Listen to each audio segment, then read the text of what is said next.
Okay, you two, welcome back to Europa Universalis 4 with the Flying Phent. This is episode 6 of the Ottomans, which I have now named Orthodox Ottomans, since we are Orthodox.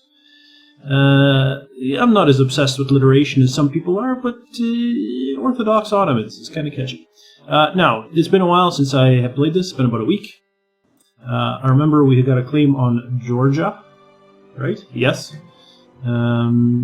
And I was discussing how I possibly could go to war with Georgia, take one territory, vassalize them, and use them as a stepping off point via Kazan, possibly through the Golden Horde to get to Rushka.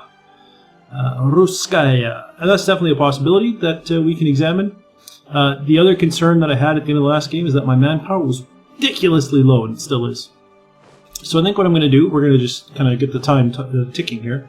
Bengal releases refuse some peace. I mean, not release some peace, they refuse some peace. I do have a free diplomat. What would I like to do with my free diplomat? I think... Who? Golden Horde, you must hate Russia, right? No guy, Karakoyunlu, Kazan, Crimea. No. It's interesting.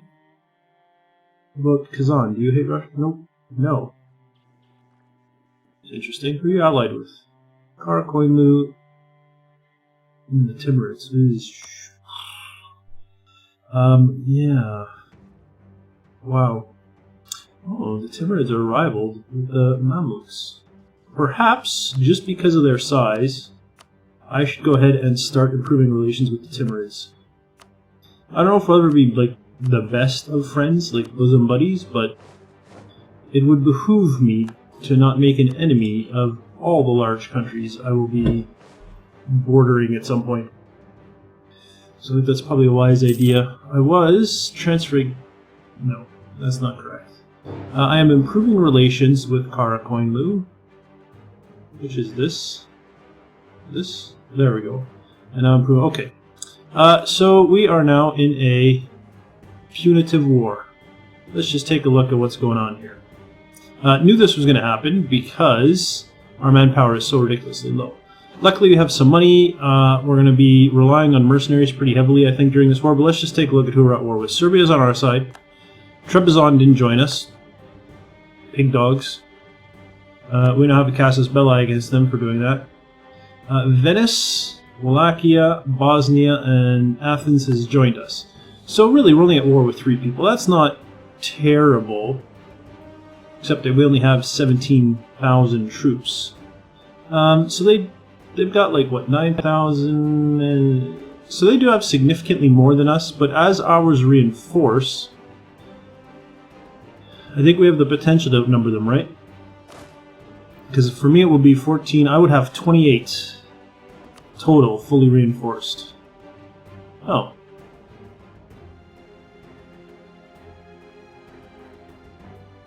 So I'm going to be 8,000 short. So all I need is 8,000 to make up that difference, in theory. Of course, that is just a theory. So, they're the people we're at war with.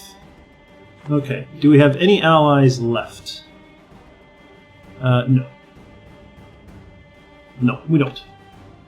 Oh, how nice would it be if Hungary had joined us? Oh, that would have been amazing. That would have been absolutely amazing. But they didn't, so, you know, it is what it is. So Venice, okay, what, are you Venetian? You are. I wouldn't mind getting Crete then.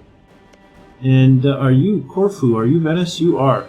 So that could be, I may want to take these from them. I mean, I'm assuming I win here, right?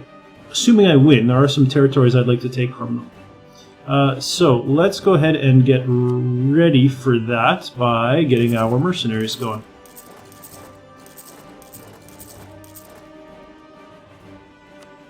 So now, in theory, once my troops are reinforced, I should now outnumber my enemy.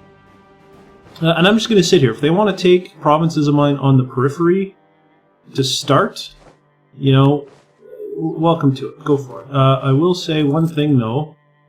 Venice has a fairly substantial fleet. You guys go home at war. I don't want you to all die. I just love you too much. You guys can all come to Hudavindigar. I'd look it up, by the way. If anyone was... I mentioned it in an early episode. If anyone was screaming at their computer screen, I said, oh, I thought this whole thing was the Bosphorus. This is the Bosphorus Strait. This is indeed the Sea of Marmara. And this is the Dardanelles Strait. Oh, that's cool. When it's paused, the trade guys still move. Yeah, but this is the Dardanelles Strait. Sea of Marmara, Bosphorus. And of course, the Bosphorus is what separates Asian from European Constantinople there. Istanbul, as it's known today, of course. So yeah, you could think of kind of this as the divide, right? Asia on this part and Europe on this part. I mean, it gets a little dicey as you get up through Russia. Where is it Europe? Where is it Asia? Is any of it in Europe? Is any of it in... You know, it's a bit of a mess up there. But, I mean, that's crazy Russians for you, right?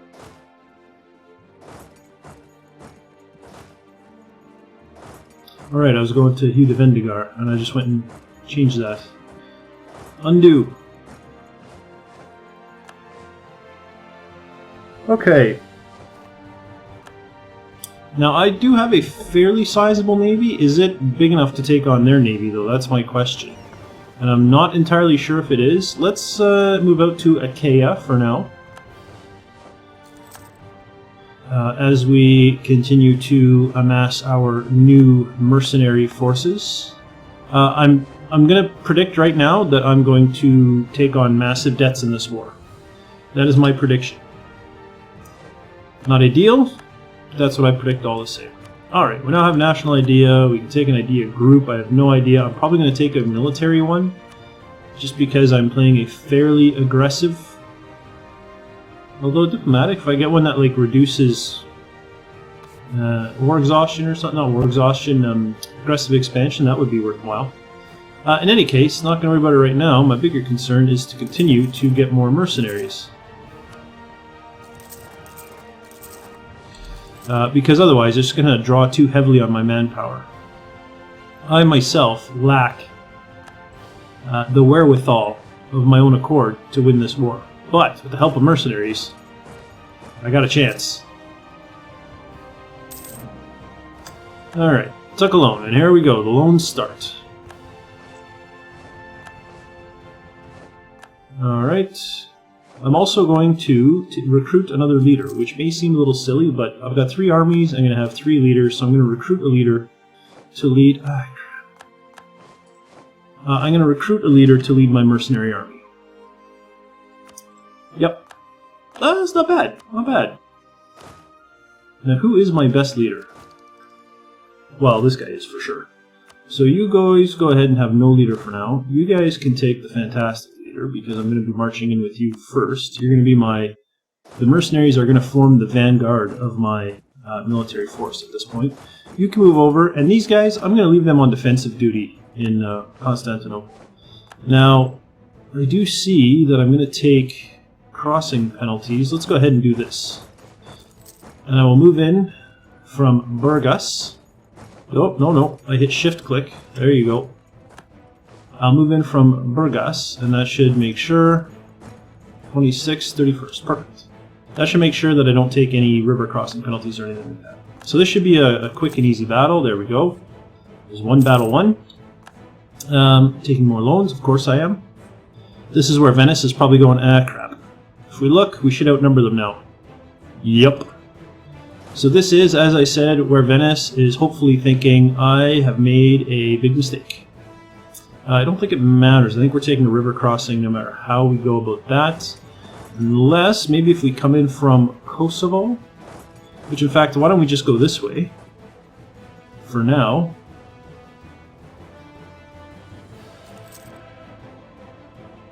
Okay. There we go.